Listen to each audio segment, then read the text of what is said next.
So Debbie and I have been talking about this for a long time Yes. because we can be master procrastinators. Yes.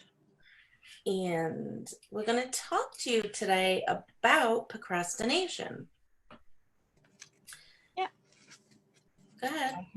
I have a big long list of things I want to do and a shorter list of things that I've done and a shorter list of things that I've completed. So I think I'm a master procrastinator. So what do you think, Tina? Yeah, I mean, it really is, unfortunately, very difficult to not procrastinate because there's a lot of different reasons why we procrastinate. And Yeah. those are the things that we're going to go over with you tonight. Welcome to Unleashing Your Greatest Potential with co-hosts Tina Guimar and Deborah Rogers. Many people go along every day and they are not really passionate about what they do.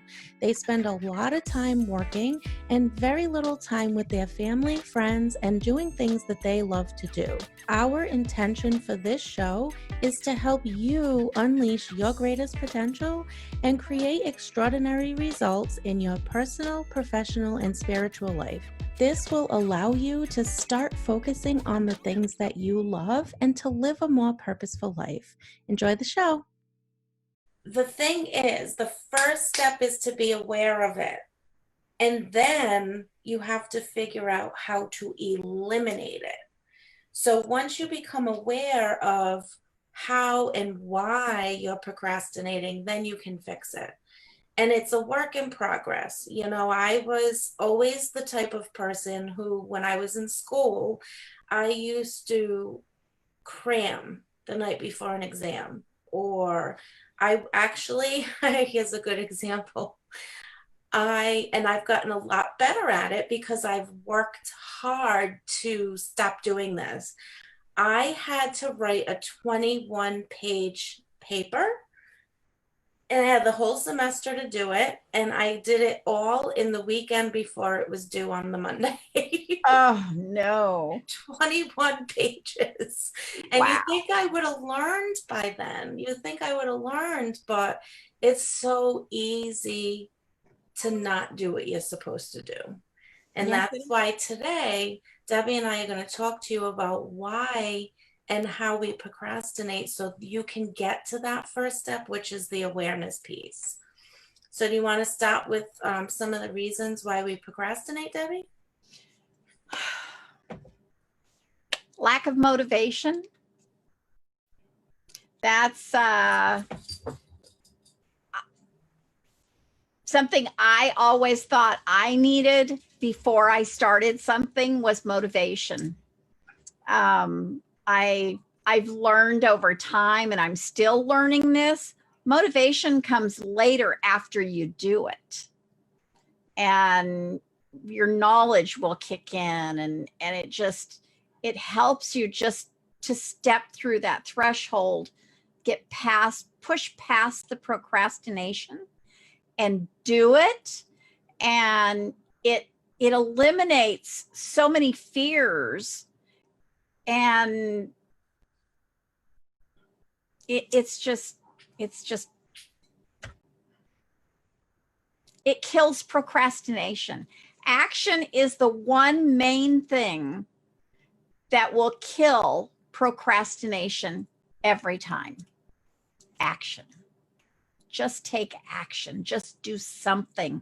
Even if it's wrong, just step out in belief or in faith and do what you think, move in the direction that you want to go in, and procrastination will fall away.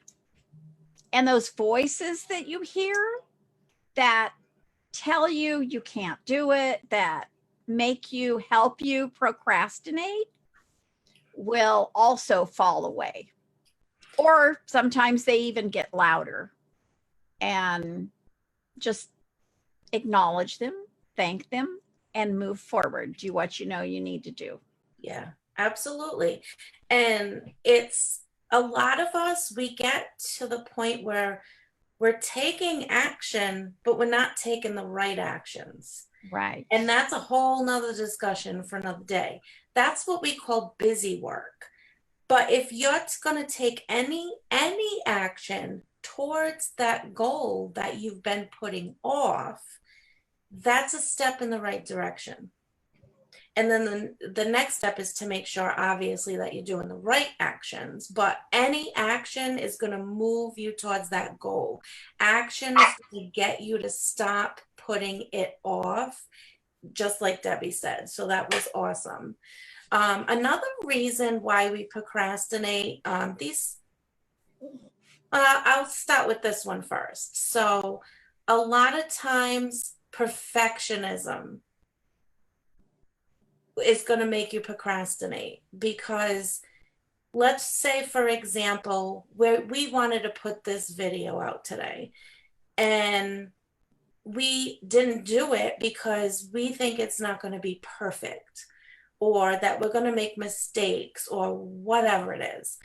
Perfectionism is going to hurt you and it's going to stop you from doing the things that you're supposed to be doing. So keep in mind on this one that it doesn't have to be perfect. It just has to get started. It just has to be done, not perfect.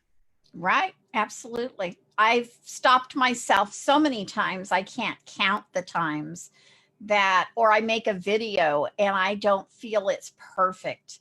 And I just edit it to death so that all there is hi and bye. That's funny. Yeah, perfectionism. Perfectionism will just kill everything that you've ever wanted to accomplish. It puts you into a procrastination mindset. Okay, stop. And it's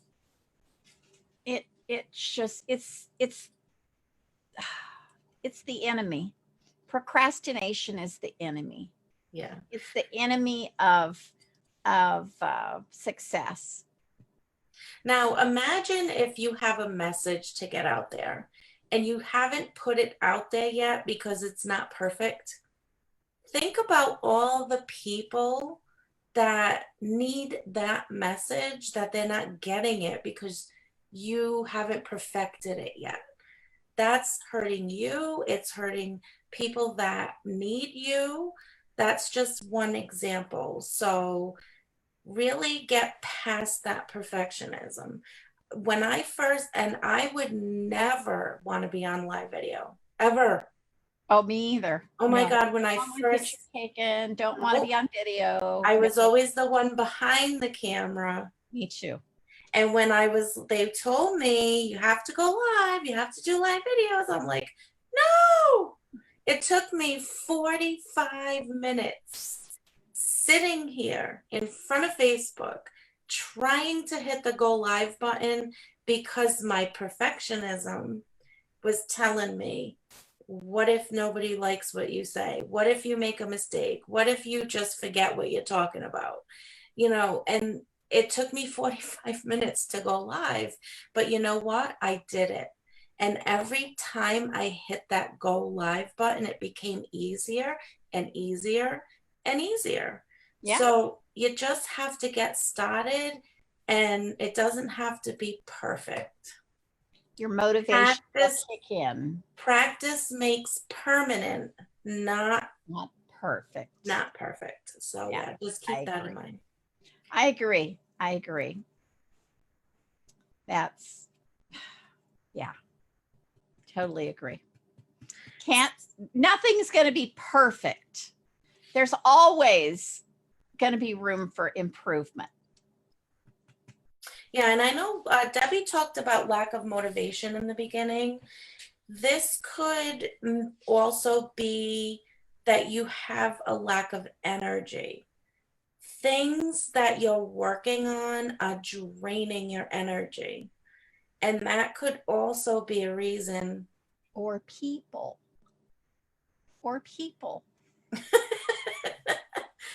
Are you whispering? Could be you have a person in your life that's draining your energy. I know what she's talking about. Shh. I probably should push my microphone closer. Can you hear me? Yeah, So me too. Could be, could be. I was looking at my camera and talking. Could be a person draining your energy and not things. either way, if you have a lack of energy because of who, what, why, where, or when are draining your energy, this can really, really. I'm watching your. I have the Facebook. I have the Facebook video up, and I can see you like this with the microphone. I started laughing. So anyway, yeah. So if you have a lack of energy, then we really need to figure out what is it that's draining your energy, and then take the steps to fix that so that you can get your energy back, and that'll give you your motivation to get it done as well. When you take your energy back, you also take your power back. I love that. So don't be afraid to take your energy back. Don't be afraid to cap off those people that suck your energy out of you, suck your uniqueism out of you. We're all unique. We all have our own individual personalities, and that's a whole different video. Yes, that's a whole different video. So another huge one for people is lack of belief. Yes, it We is. believe, or even fear of the unknown, or fear of failure.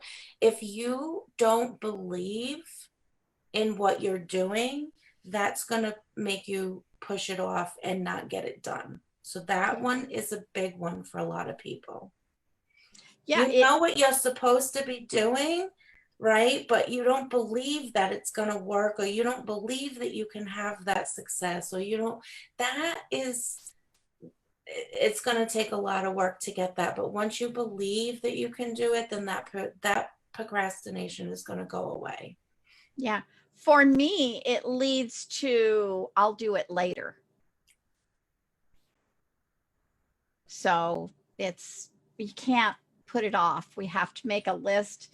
Now I have to keep a list of things that I want to do each day, and I just tick them off when I get them done. If I get something on my list that I don't get done that day, it goes on my list for the next day. So we have to get if we're going to build a business, we have to do X amount of things every day. Correct. And we can't procrastinate about it. I know a big one for me too is, and I still tell myself I work better under pressure, but really, do I? Do I really work better? If I could just be consistent, consistency is another one, right? If I could be consistent and have that scheduled in my calendar and chomp a little bit at the bit every single day, isn't that so much better than saying, I work better under pressure? That's what I used to do when I used to wait to write my papers, or I used to wait to study for my exam. I'd be in the parking lot prior to the exam, like studying. And I'm like, yeah, it was not a good thing. Like it just creates a lot of stress, and that it's in itself is going to drain your energy.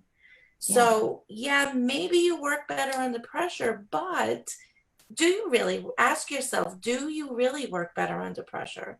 Is it really worth being stressed out, having anxiety? Is it really worth it? Feeling overwhelmed? No. And if you need to feel like or if you do feel like you work better under pressure, set a time limit for yourself. Set a day, put it in your calendar. I will have this done by this day. And stick to it. Make believe somebody else gave you that day, that time. Make that your deadline and stick with it. The other thing that you can do too is get an accountability partner. Like Absolutely. Debbie and I, we're always holding ourselves accountable. Right. And it's so much better that way because let's say, yeah, my paper's due at the end of the month. Well, every day I'm going to be like, oh, I have plenty of time, right? Instead of saying that, say every day I'm going to spend a half an hour and I'm going to work on this paper and give yourself that as a deadline and have your accountability partner hold you accountable for it. That's going to be so, some people need that. Other people don't really. Some other people, like the accountability piece, is like it stresses them out even more and they can't be accountable to somebody else, but other people need that. I need that. I always need that other person to bounce things off of and keep me accountable because that's just how I work better. Right. And that goes into inconsistency. If you want to get out of procrastination, then make yourself become consistent. You have to. If you're consistent, you're not procrastinating unless you're consistently procrastinating. I was just going to say, I was just going to say, she took the words out of my mouth. I was just going to say, but be careful because doing nothing is being consistent. That is very true. You're being consistent at not doing something. So yeah, just be very careful. You all know what you need to do. Just do it. Yeah, you know what you need to do. You don't need us to tell you what you need to do. You know, you probably have lists like I do of what you need to do and start ticking those things off that are on your list. And if you're really having trouble getting that list together or getting started, it could be that you really don't know what the next step is, or you could probably not have really defined your why. Why are you doing what you're doing? What is that why behind the why? Right. Yeah. If you don't have that, reach out. We can help you with that. Yeah, we have some questions that we can give you that will help you to figure out what that why is. It's got to be more than just making money. Um, it has to be something that's really going to make you cry, something that's really going to like stab you in the heart if it doesn't happen or something like that. So if Yeah. you need help with that, let us know. We're always willing to help. Not knowing your why really, really can hurt you, and it definitely will not let you get to where you're going. Right. It holds you back. Well, I think that's all we have for now, right? Yeah. Yeah. That's all I have. That's all we have. So in the next days, we're going to be starting to go over some of the ways that you can eliminate that procrastination. It's called our procrastination elimination series. And we're actually going to go through one at a time. Things, if you're struggling with this, do this. We're actually going to give you those steps so that you can eliminate procrastination once and for all. Yeah. The action steps. I love action. I love it. It's awesome. Yeah. All right. Well, thanks for joining us. Have a good night. We'll see you tomorrow. Good night. Good night.